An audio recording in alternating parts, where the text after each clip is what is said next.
Pour ce nouvel exemple, nous allons créer une device toute simple qui comporte un seul bouton et lorsqu'on appuie sur ce bouton, le volume de toutes les pistes est remis automatiquement à 0. Donc la section qui va nous intéresser, c'est la partie mixeur de live, c'est-à-dire celle qui contient le bouton de volume, les panoramiques, etc. Si on se réfère au Live Object Model, on voit qu'à partir de l'accès Song, c'est-à-dire le morceau, on a accès à 4 classes différentes, QPoint, les repères d'arrangement, Scene, les scènes de session, Track, la piste, et SongView, c'est-à-dire tous les paramètres d'affichage du morceau. Dans la partie Track, nous avons 4 enfants, les devices, tous les périphériques qui se trouvent sur la piste, le mixer device, qui est une device spéciale, qui est le mixeur de live, c'est celle-là qui va nous intéresser, et enfin les clip slots, c'est-à-dire les réceptacles pour les clips en session, et TrackView, tous les paramètres d'affichage de la piste. Donc nous, ce qui va nous intéresser, c'est la mixer device, a priori, mais nous allons faire une recherche sur le volume, pour savoir où le trouver dans la mixer device. Et je vois que dans mixer device, le volume se trouve dans les enfants, et non pas dans les propriétés. Si nous regardons attentivement, nous avons donc la description volume de la piste, l'accès est get seulement, et le type c'est un device parameter. C'est-à-dire que ce que nous allons obtenir si nous tapons le chemin d'accès liveset tracks n mixer device et que nous cherchons le volume, nous allons récupérer le numéro d'identifiant du bouton de volume qui lui-même est un device parameter. Si maintenant nous allons dans la classe device parameter, nous voyons que cette classe représente un paramètre dans un périphérique MIDI ou audio, et que donc ce device parameter a des propriétés comme est-ce qu'il est quantifié, le valeur minimum, maximum, le nom et le value, la valeur. Donc le chemin qu'il va falloir trouver, c'est le chemin d'accès au bouton de volume et à l'intérieur de ce bouton de volume, trouver la valeur de ce bouton de volume. Donc, pour commencer, nous allons créer une device audio Max4Live vide, nous l'ouvrons, je vais la mettre en présentation. Et donc, il va falloir d'abord créer un chemin qui va nous permettre de récupérer le numéro d'ID du volume. Donc, je retourne dans mon mixer device, dans les enfants, dans le volume, et donc je vais copier le liveset tracks n mixer device, qui est le chemin d'accès au mixer device. Je vais le mettre dans un message en rajoutant path. Donc, ce chemin-là va me permettre d'obtenir le numéro d'identifiant de la piste n. Je vais remplacer le n par un numéro, par exemple 0, pour avoir la piste 1. Je vais rajouter un objet live.path. Ça va me permettre d'obtenir le numéro d'identification de la mixer device. Je vais vérifier ça en mettant un message à la sortie, et j'ai donc ID 1. Donc je vais créer un live.object et je vais communiquer ce numéro d'ID à mon live.object pour que cet objet soit maintenant le mixer device. Donc je vais créer un message qui s'appelle getVolume. Je le relie à mon live.object. Je vais mettre un message pour afficher la sortie du live.object. Et si je clique sur getVolume, on voit que le numéro d'identifiant du device parameter volume est le numéro 2. Il faudrait donc que je crée un autre objet live.object auquel je vais communiquer ce numéro d'identifiant, ID2. Et cet objet-là, maintenant, va devenir un device parameter, c'est-à-dire un paramètre dont je vais pouvoir obtenir la value. Par exemple, getValue, je mets un message pour obtenir le résultat. Donc je clique sur ID2 pour faire en sorte que le LiveObject soit le bouton de volume. Maintenant je clique sur getValue, et donc on voit que la valeur actuellement entre 0 et 1 du bouton de volume est 0,43. Donc je retourne dans Live, je vais changer la valeur, je retourne dans Max4Live, je clique sur getValue, et on voit bien que la valeur a changé. Si je remets mon bouton de volume à 0, et que je fais getValue, la valeur qui correspond à 0 dB sur mon volume est 0,85.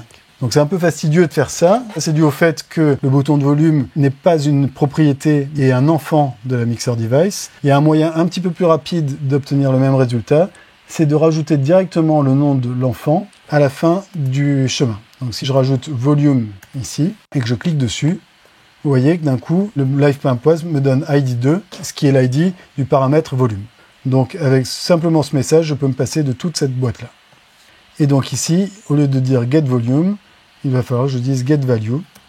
Et donc, si je clique dessus, on récupère bien la valeur de 0,85, c'est-à-dire 0 dB. Donc, on est capable de régler la valeur d'une piste. Pour régler la valeur de plusieurs pistes à la fois, je vais utiliser un autre objet qui s'appelle USI, et qui send many bang messages, c'est-à-dire que quand on lui envoie un bang, il envoie un certain nombre de bangs. J'ai 4 pistes, je vais lui dire d'envoyer 4 bangs, et je vais mettre un print en sortie, de manière à ce qu'on voit clairement ce qui se passe. J'affiche la console, je vais effacer son contenu, je vais créer un bouton en appuyant sur B, je vais cliquer sur ce bouton, et on va avoir 4 bangs qui sortent. Maintenant, Uzi a une autre sortie qui est intéressante, qui est la sortie de droite, qui est l'index du bang. Donc je vais router le print vers cette sortie-là. Et si je clique maintenant sur mon bouton bang en entrée, le Uzi me sort 1, 2, 3, 4. Et chaque fois que je vais cliquer dessus, il va me ressortir 1, 2, 3, 4. Donc ça va me permettre de remplacer le numéro de la piste par ce qui sort du Uzi. Le problème, c'est que on commence à compter les pistes à partir de 0, alors que Uzi commence à compter à partir de 1. Il va donc falloir que j'insère sur ce fil-là un autre objet -1. Et donc si je clique maintenant sur le bang, j'ai bien 0, 1, 2, 3. Je vais relier la sortie de mon Uzi -1 à mon chemin d'accès et remplacer le 0 par un $1, comme on l'a vu dans l'exemple précédent. Donc l'idée maintenant, ce serait, au lieu d'obtenir la valeur, ce serait de la régler à une certaine valeur à chaque fois qu'un message est envoyé. Donc je vais rajouter un message setValue et lui donner un certain nombre, par exemple 0,5. Si je clique dessus, on voit que la dernière piste a été mise à 0,5, puisque le dernier numéro d'identifiant qui a été communiqué au live.object est ID14, qui doit correspondre au bouton de volume de la dernière piste. Donc il faudrait qu'en fait le message setValue soit envoyé à chaque fois qu'un nouveau numéro d'identifiant est communiqué. Pour ça, il y a un objet qui s'appelle Trigger, qui permet d'envoyer plusieurs informations à la fois, qui est très utilisé dans Max, puisqu'il permet de régler beaucoup de problèmes de synchronisation des messages. Donc je vais insérer ici un message Trigger, l'abréviation c'est T, et je vais faire en sorte que par la sortie de gauche, il va envoyer un bang, et par la sortie de droite, il va envoyer ce qu'il reçoit en entrée.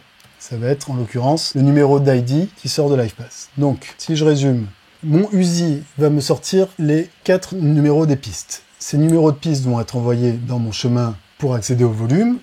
Le LivePass, à chaque fois, va convertir ce volume en un numéro d'ID. Le numéro d'ID va sortir par la sortie droite, la sortie L, puisque c'est une liste, et je vais la communiquer à mon live.object. Et chaque fois que je vais envoyer le numéro d'ID, je veux qu'en même temps il y ait un bang qui parte et qui fasse en sorte qu'on va régler la valeur à la valeur déterminée, c'est-à-dire 0,5.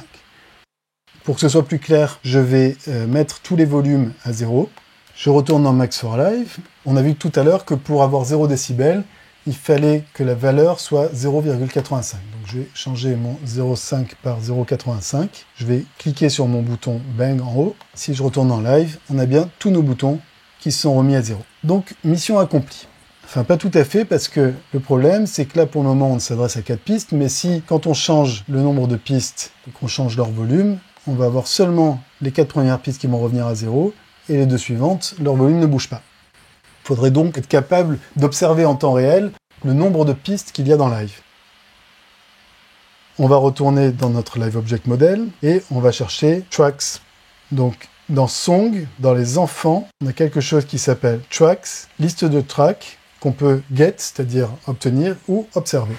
Donc, il va falloir observer dans LiveSet le nombre de pistes. Donc, pour pouvoir observer le nombre de pistes, il va falloir que je crée un objet live.observer. Cet objet live.observer doit observer le setLive, c'est-à-dire path LiveSet. Il faut que je lui communique le numéro d'ID du pass LiveSet, donc je vais mettre un objet live.pass que je vais rentrer dans mon live.observer. Et la propriété que je veux observer, ça va être le nombre de pistes, c'est-à-dire tracks. Donc, si je relis mon message et que je mets une boîte de messages pour afficher le résultat de live.observer, je vais cliquer sur Property Tracks et donc on a une liste des identifiants de toutes les pistes de mon set actuel. Donc là, pour le moment, on en a 1, 2, 3, 4, 5, 6. Je vais rajouter quelques pistes et on voit que la liste s'est mise à jour automatiquement puisque j'ai un observeur qui me permet de regarder la quantité de pistes qu'il y a à tout moment sur mon set live. Pour le moment, j'ai une liste de pistes. Il faudrait que j'ai un nombre de pistes.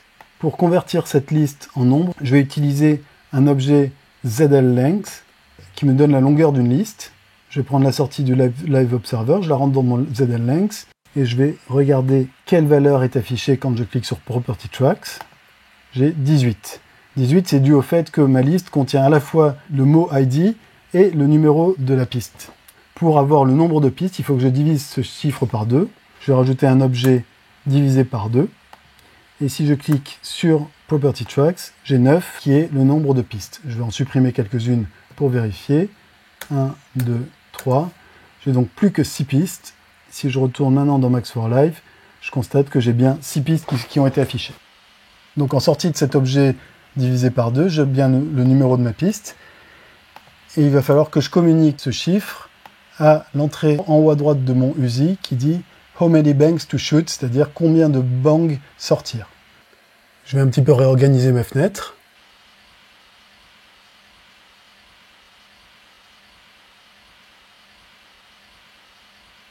Et donc, si maintenant je clique sur ce bouton, j'ai bien toutes mes pistes qui se remettent à 0. Donc mission accomplie. Comme d'habitude, il va falloir mettre un objet live.thisDevice tout en haut de notre afficheur pour envoyer un bang aux deux propriétés et au chemin de base. Et ensuite, je vais m'occuper de l'affichage. Donc je vais remplacer ce bouton par un bouton natif de live. Je vais mettre ce bouton dans ma présentation. Je vais regarder ma présentation qui va être très simple. Je vais rajouter comme commentaire volume reset. Il ne me reste plus qu'à sauvegarder ma device. Je retourne sur ma première piste où est ma device. C'est donc celle-là. Et donc je vais vérifier que ça fonctionne bien. En changeant quelques volumes, j'appuie sur mon bouton et tous mes volumes reviennent bien à 0. Donc mission accomplie.